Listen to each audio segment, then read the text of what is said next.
Am I supposed to care that you don't like me? That you don't think that I'm smart or interesting or pretty or worthy of being listened to? Am I supposed to give a flying that you disagree with my opinion? Absolutely. And if you're honest, you care what people think about you too. There's this saying that's out there that's really popular, that other people's opinion of me is none of my business. And I want to say, unless you live off the grid with squirrels and birds, this can't be entirely true.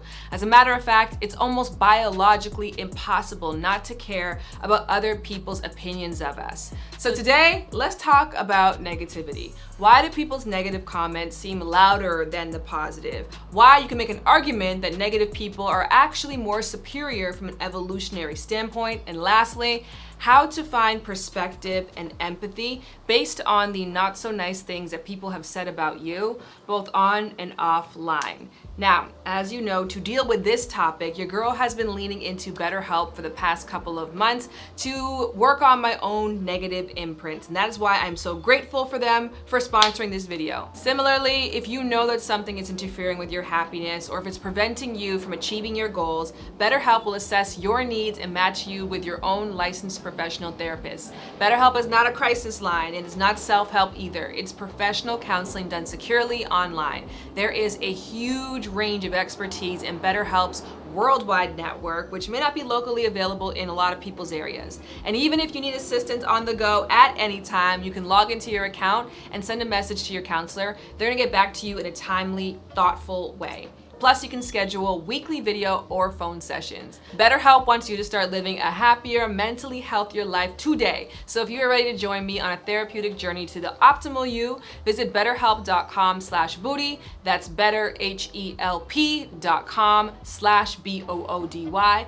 And that's gonna get you 10% off your first month with BetterHelp. And speaking of getting expert help, because this is an interest area of mine, but not necessarily an expertise area of mine, I'm also tagging in a friend for this video.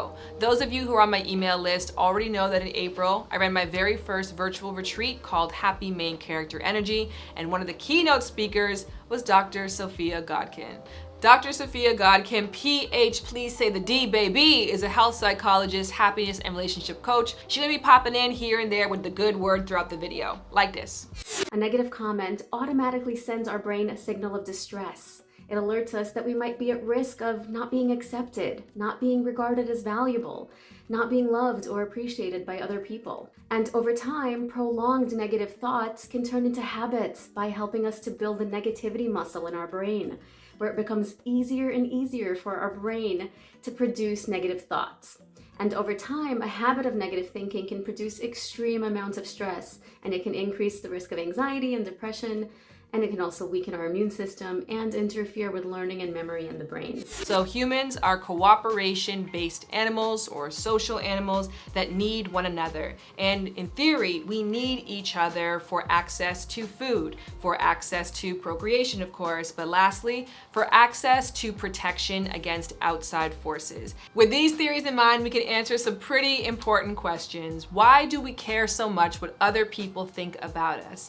Because the truth is, yes, even today, social acceptance is tied to our chances of survival. The more that we are accepted and liked, the more that we are protected, the more that we are revered, the safer that we are. And the less that we have those things, the more in danger that we naturally feel. So it's natural to care. But this is how social media can get us deeply addicted, by playing into this human part of us. We feel the need to constantly check in for validation to see if we are in still good standing with our community, even though majority of the people that we're looking for validation from will never have a true impact on our lives. The second theory is called negativity bias, and I want you to look into this on your free time because it will give you so much grace for yourself and understanding for other people.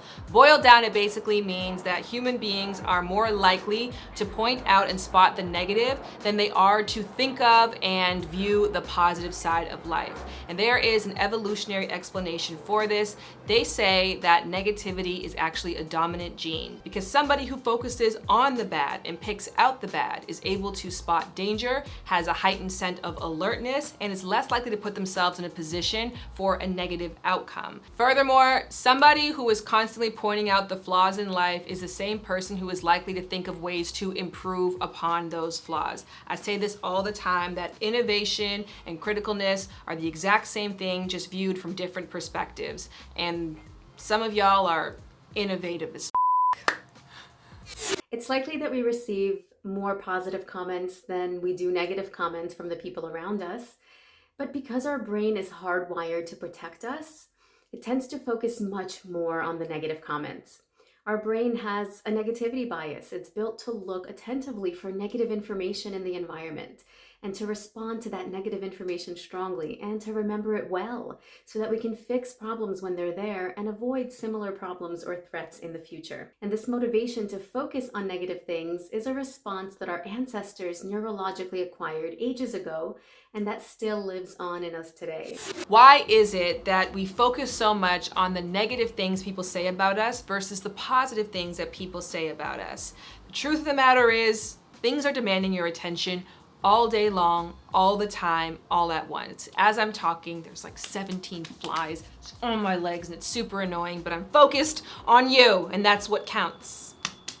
And once again, if somebody in the pack has a negative opinion of us, then we have to change something about our behavior if we want to see ourselves in good standing. If someone has a positive opinion, that tells our brain no action required, and as a result, your brain deprioritizes it. An interesting aside that I would like to add, if you look at Maslow's hierarchy of needs, you will notice that belonging is more important or deemed as more critical than self-esteem. And that goes to say that being liked by others and accepted by others is arguably psychologically more important than us liking and accepting ourselves. And if that doesn't unlock a big aha for you, think about that. Think about some past relationships you've been in.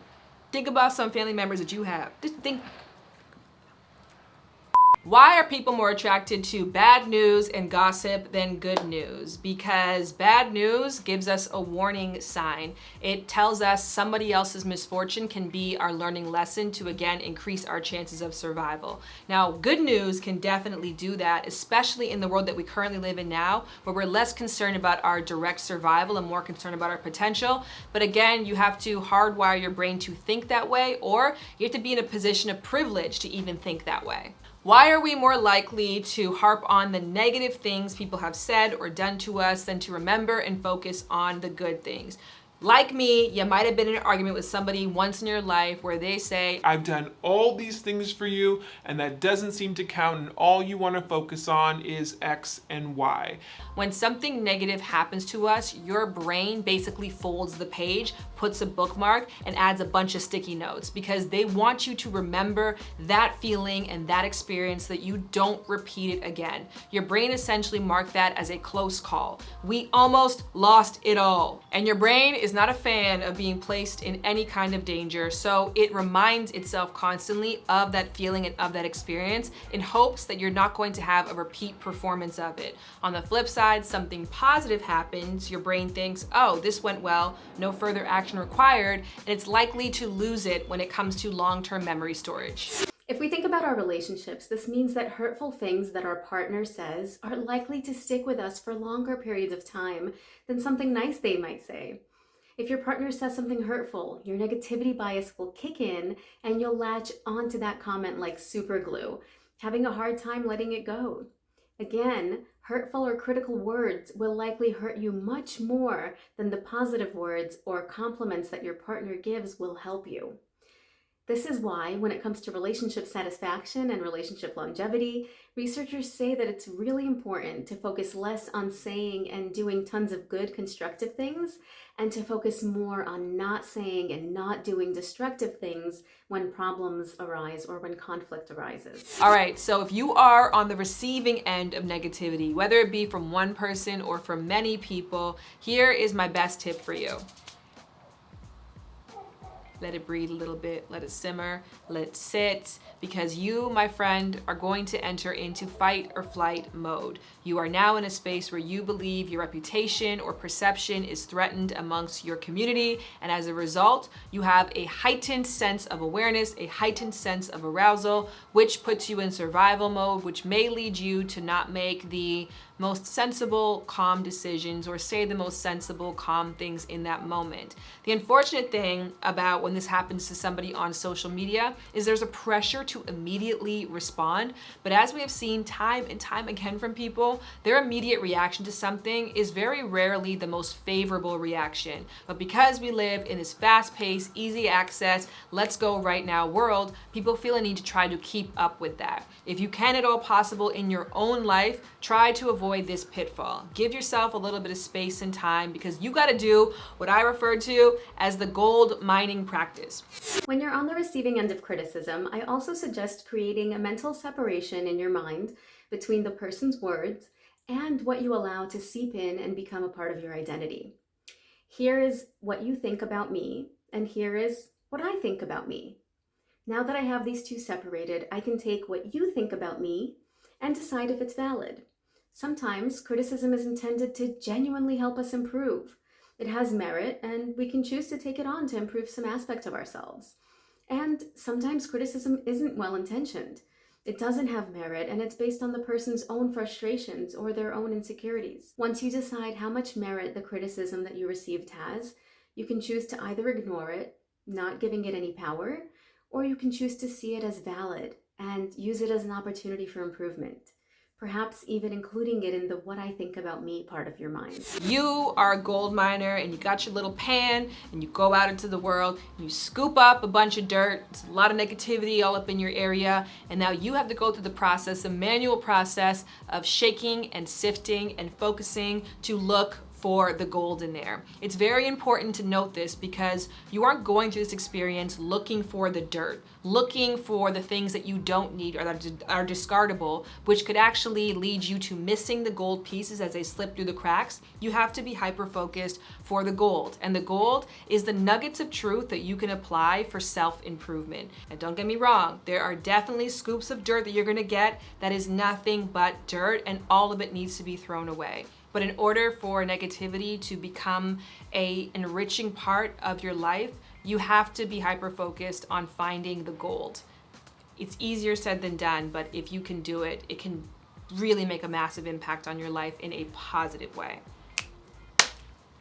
Here's a quick tip for sorting the gold from the dirt. Now, if a comment from somebody sparks your imagination, makes you think, I wonder how they thought that, I wonder how they got there, I wonder how that could apply to my life, let me reflect on it. It's likely that there might be some gold in there, so keep on sifting. On the flip side, if a comment leaves you in shock and confusion, meaning that the stimulus does not match the reaction, what you did or said or who you are has nothing to do with how that person responded to you, go ahead and just acknowledge that their commentary had nothing to do with you and throw that bad boy away. It also helps to understand that hurt people hurt people.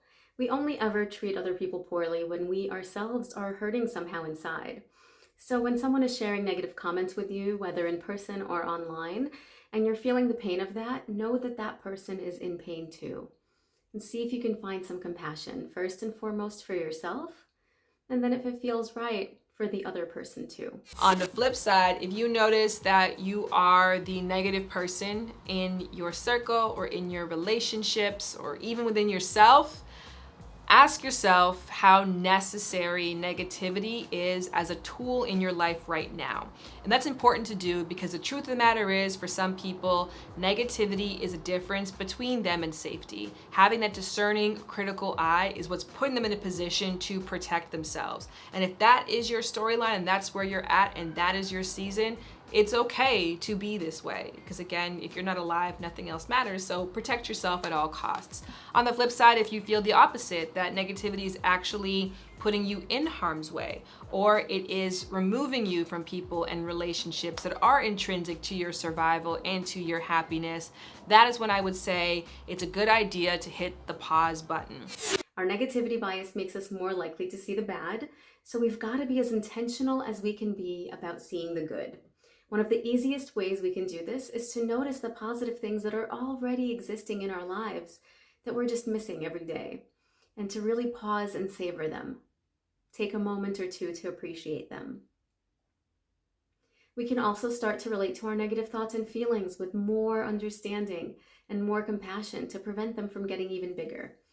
Oftentimes, we try to push negative thoughts and emotions away, and all that does is it causes them to get stronger and louder.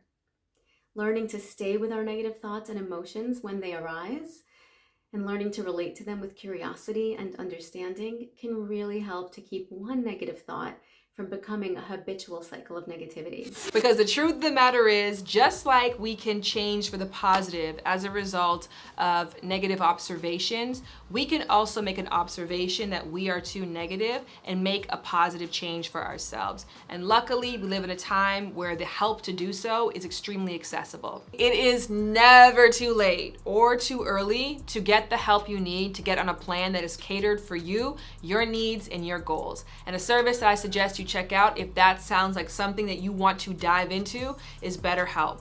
BetterHelp wants you to start living a happier, mentally healthier life today. So if you're ready to join me on that journey to the optimal you, visit betterhelp.com/BOODY. That's better, HELP.com/BOODY, because that's how you're gonna get 10% off your first month with BetterHelp. And very, very last thing, I wanna say a big shout out to Dr. Sophia Godkin for always being such a great partner in my content. You can follow her on Instagram at The Happiness Doctor. And also, check out her brand new book, The Happiness Journal, 52 weeks of guided reflections to cultivate genuine joy. Please say the genuine. Thank you. Don't